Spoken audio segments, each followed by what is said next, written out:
Hello नमस्कार, मैं हूं दीपक और आप देख रहे हैं डीएसके टॉक्स। इससे पहले कि कल जो मैच हुआ साउथ अफ्रीका ने जो धोया है हम लोगों को 188 रन के जवाब में हम लोग सिर्फ 111 रन पर ऑल आउट हो गए। वो टीम इंडिया जिसके बारे में बड़े-बड़े दावे होते थे, तबाही लोडिंग, ये लोडिंग, 300 लोडिंग, 250 लोडिंग।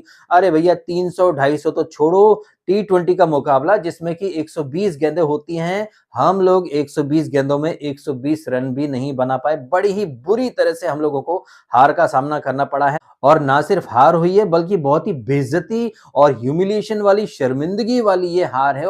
और शर्मिंदगी से या फिर बेइज्जती से मुझे एक बात याद आई और वो बात ये है कि आजकल ना एक अलग ही पैटर्न चल रहा है जहां पर लोगों में होड़ मची है कि वो किस हद तक देश को शर्मिंदा होने पर मजबूर कर सकते हैं, किस हद तक देश की बेइज्जती करने पर ये लोग आमादा हो सकते हैं। आपने देखा वो एआई समिट जिसमें कि एक सो कॉल्ड प्रोफेसर है, वो एक रोबोट डॉग लेकर के आ जाती हैं कि हमारी गलगोटिया यूनिवर्सिटी ने बनाया है। ऐसा डॉग तो आपने आईपीएल में भी देखा होगा ना, टॉस के टाइम पर वो आया करता था। फिर उसी एआई समिट में आपने देखा देश की सबसे चोटी चिंदी चोर पार्टी जो है कांग्रेस, जो दूसरों को वोट चोर बोलती फिरती है, एक नंबर की चिंदी चोर चड्डी चोर पार्टी की जो चमचे हैं, चिंदी चोर हैं, वो चड्डी बनियान में पहुंच गए देश को बदनाम करने के लिए, देश की बेइज्जती करने के लिए। तो आप समझ सकते हैं कि जो पैटर्न चल रहा है ना आजकल की, कैसे देश को बेइज्जत करा जाए, देश को शर्मिंदगी का सामना करने पर विवश होना पड़े, ऐसा माहौल बनाया जाए। और कहीं न कहीं उसी तरह का माहौल या फिर उसी तरह की हरकतों का जो कीड़ा है, वो हमारी टीम इंडिया के थिंक टैंक को, मैनेजमेंट को भी काट चुका है। हमारी टीम इंडिया जो कि अभी 2-4 दिन पहले की बात है, नीदरलैंड के सामने स्ट्रगल कर रही थी इसी अहमदाबाद के ग्राउंड में, जिसमें कि हम लोग 19 नवंबर 2023 की शाम को ऑस्ट्रेलिया के अगेंस्ट हार गए थे। उसके बाद से हमने हर आईसीसी इवेंट में अनबीटन रह करके ट्रॉफी जीती है। लेकिन वो जो अनबीटन रहने का जो ट्रेंड था या जो पैटर्न था, वो भी कल रात को खत्म हो गया और लौट के बुद्धू घर को आए वाले अंदाज में हम लोग एक बार फिर से अहमदाबाद के नरेंद्र मोदी स्टेडियम में साउथ अफ्रीका, वो साउथ अफ्रीका जो कि वर्ल्ड कप में हमसे हार गई थी लास्ट मिनट पर, 2024 वर्ल्ड कप के फाइनल में ये लोग चोक कर गए थे। लेकिन कल रात को चोक करने की बारी हमारी यानी कि टीम इंडिया की थी। वो टीम इंडिया जिसे कि बेहतरीन से बेहतरीन शुरुआत मिली थी, बुमराह ने, अर्शदीप ने टॉप ऑर्डर ध्वस्त करके रख दिया था साउथ अफ्रीका का। लेकिन तभी आ जाता है किलर मिलर, जो कि 2024 के फाइनल में तो साउथ अफ्रीका को जीत नहीं दिला पाया, लेकिन कल रात को किलर मिलर, आहा क्या इनिंग खेली है, बखूबी साथ मिला है ब्रेविस से और स्टब से। और फिर बाद में जब बॉलिंग की बारी आती है तो मिलर का ही नाम राशि मार्को और महाराज यानी कि केशव महाराज और मार्को यंसन, ये दोनों भी पिल पड़ते हैं। मार्को 4 विकेट ले जाता है, महाराज 3 विकेट ले जाता है। और हमारी टीम इंडिया जो कि अपने होम ग्राउंड में खेल रही थी, वो टीम इंडिया जिसके बारे में बड़े बड़े दावे होते हैं, तबाही लोडिंग, अबे 300 लोडिंग, अबे फियरलेस क्रिकेट के ब्रांड एम्बेसडर है बे, अबे ये, अबे वो, अबे ये, अबे वो, अरे तिलक नहीं चलेगा तो ईशान चलेगा, ईशान नहीं चला तो अभिषेक चलेगा, अभिषेक नहीं चला तो सूर्या है ना। और अगर किसी वजह से ये सारे लोग फ्लॉप हो गए तो फिर शिवम दुबे है या फिर कुंफू पंड्या तो है ना भाई। देखिए इसमें कहीं कोई शक की बात नहीं कि हार्दिक पांड्या या फिर शिवम दुबे ने अक्सर बहुत अच्छी अच्छी इनिंग खेली है। लेकिन जैसा कि आप लोग आजकल महसूस कर रहे होंगे कि हार्दिक पांड्या का जो ध्यान है वो क्रिकेट के मैदान पर कम है, बालकनी में ज्यादा ढूंढता फिरता है माहिका नाम की शर्मा को। और माहिका के चक्कर में कुंफू पंड्या का घी कैसे खत्म हो रहा है, इसका आपने एक नमूना कल के मैच में देख लिया, जहां पर कि पंड्या के लिए टेलर मेड सिचुएशन थी।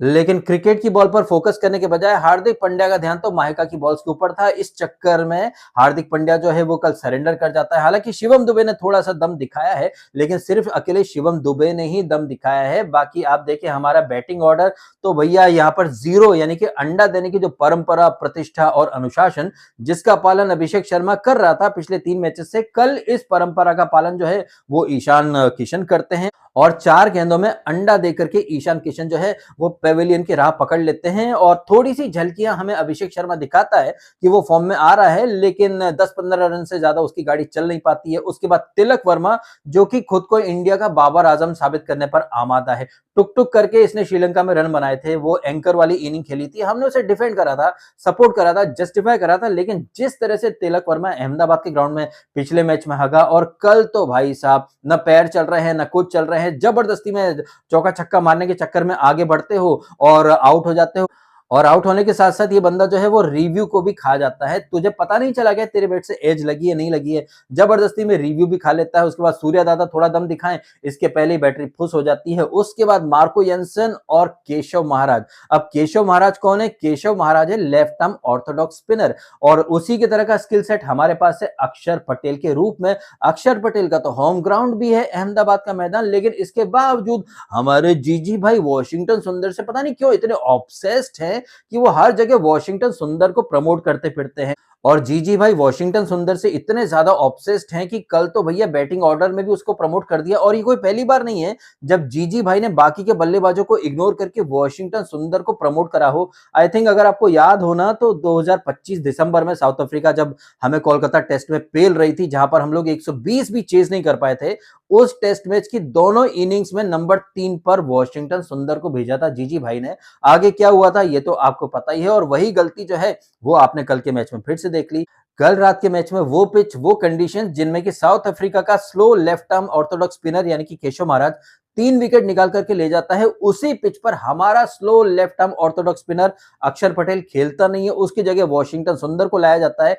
टैक्टिक्स के हिसाब से काफी बढ़िया फैसला आप कह सकते हैं, लेकिन ये फैसला बैकफायर कर गया क्योंकि जिस पिच पर साउथ अफ्रीका का ऑफ स्पिनर यानी कि पार्ट टाइमर मार्करम 1 विकेट ले गया, उसी पिच पर हमारा ऑफिशियल ऑफ स्पिनर यानी कि वॉशिंगटन सुंदर विकेटलेस चला जाता है। वरुण चक्रवर्ती को भी सिर्फ 1 ही विकेट मिलता है। ये तो भला हो बुमराह का जिसने ताबड़तोड़ शुरुआत दी थी यार। हमें लगा था कि बुमराह ने मतलब धागा खोल दिया है, अब तो हम लोग आराम से जीत जाएंगे, लेकिन भाई साहब पलटवार जो करा है साउथ अफ्रीका ने, और ये जो पलटवार करा है ना साउथ अफ्रीका ने, ये पलटवार बिल्कुल वैसा ही है जैसा कि दिन के मैच में इंग्लैंड की टीम ने पलटवार करा था। और अगर आप कल के मैचेस देखें, स्कोर कार्ड या फिर पूरा आप पैटर्न समझे मैचेस का, तो दोनों मैचेस एक जैसे गए हैं। वहां पर श्रीलंका की टीम 100 रन के अंदर ऑल आउट हो जाती है, हमारी टीम 120 रन के अंदर ऑल आउट हो जाती है। श्रीलंका भी अपने होम ग्राउंड में खेल रही थी, हमारी टीम भी अपने होम ग्राउंड में खेल रही थी। श्रीलंका के भी बॉलर चल जाते हैं, हमारे भी बॉलर चल जाते हैं। श्रीलंका का टॉप ऑर्डर, मिडिल ऑर्डर सब फेल हो जाता है, हमारा भी टॉप ऑर्डर, मिडिल ऑर्डर सब फेल हो जाता है। और विरोधी टीमें यानी कि इंग्लैंड, उनका टॉप ऑर्डर फ्लॉप होता है, और उन्हीं की तरह हमारी विरोधी यानी कि साउथ अफ्रीका की टीम, उनका भी टॉप ऑर्डर फ्लॉप होता है। लेकिन फिर जिस तरह से इंग्लैंड का मिडिल ऑर्डर, खासतौर पर विल जैक्स वहां पर आकर के मोर्चा संभाल लेता है, उसी तरह से यहाँ पर साउथ अफ्रीका का लोअर मिडिल ऑर्डर आप बोल सकते हैं, चाहे वो मिलर हो, स्टब्स हो या ब्रेविस, ये तीनों मिलकर के मोर्चा संभाल लेते हैं। और यही कमी आपको हमारे टीम के स्कोर कार्ड में देखने को मिलती है, जहां पर साउथ अफ्रीका का मिडिल ऑर्डर चला, हमारे यहाँ पर सिर्फ शिवम दुबे चला। वहीं श्रीलंका इंग्लैंड के मैच में देखें तो इंग्लैंड का मिडिल ऑर्डर चल गया, श्रीलंका का टॉप ऑर्डर, मिडिल ऑर्डर दोनों ही फ्लॉप हो गया। वहां पर इंग्लैंड के सारे बॉलर चल गए, उन्होंने अपना जो टारगेट था वो डिफेंड कर लिया। यहाँ पर साउथ अफ्रीका के जो बॉलर्स थे वो चल गए, उन्होंने टारगेट डिफेंड कर लिया, न सिर्फ डिफेंड कर लिया बल्कि बहुत अच्छे से डिफेंड कर लिया। 188 के जवाब में हमारी टीम इंडिया को वो लोग सिर्फ 111 ही बनाने देते हैं। और आप देखिए पॉइंट्स टेबल, इस एपिक जीत के साथ साउथ अफ्रीका तो नंबर 1 पर है, उनका रन रेट भी +3 में है, हमारा रन रेट जो है वो -3 में है, और हमारी टीम हार सकती है, ऐसा प्रेडिक्शन दिया था पाकिस्तान के मोहम्मद आमिर ने। तो मोहम्मद आमिर को हर कोई बुरी तरह से क्रिटिसाइज कर रहा है, ट्रोल कर रहा है, रोस्ट कर रहा है, but ultimately end of the day जो भविष्यवाणी या जो प्रेडिक्शन पाकिस्तान के मोहम्मद आमिर ने किया था वो सही साबित हो रहा है। उसने कहा था अभिषेक लप्पेबाज है, अभिषेक एक्चुअली में लप्पेबाजी ही कर रहा है, चले तो चांद तक, नहीं तो शाम तक। और जैसा कि उसने कहा था कि साउथ अफ्रीका की टीम बहुत अच्छा खेल रही है, वो किसी को भी हरा सकते हैं, तो इस बात का एग्जाम्पल आपको कल रात के मैच में दिख गया।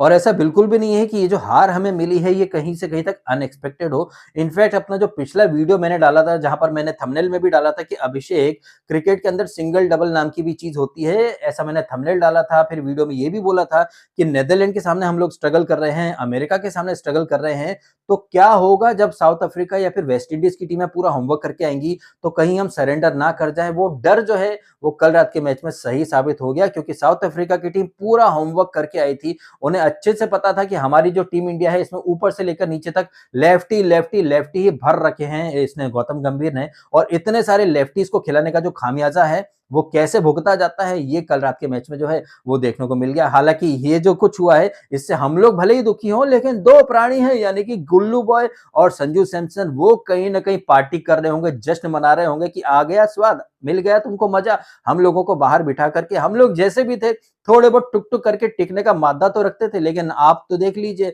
आपने भैया जेन ज़ी के उन लप्पेबाजों को बुला लिया है जो चले तो चाँद तक, वरना शाम तक चलने के भी लाले हो जाते हैं। सारे के सारे लेफ्टी भर रखे हैं। ये देख कर के बाकी की जो टीमें हैं, उन्हें मतलब अपनी प्लानिंग बनाने के लिए ज़्यादा मेहनत करने की ज़रूरत नहीं पड़ती है।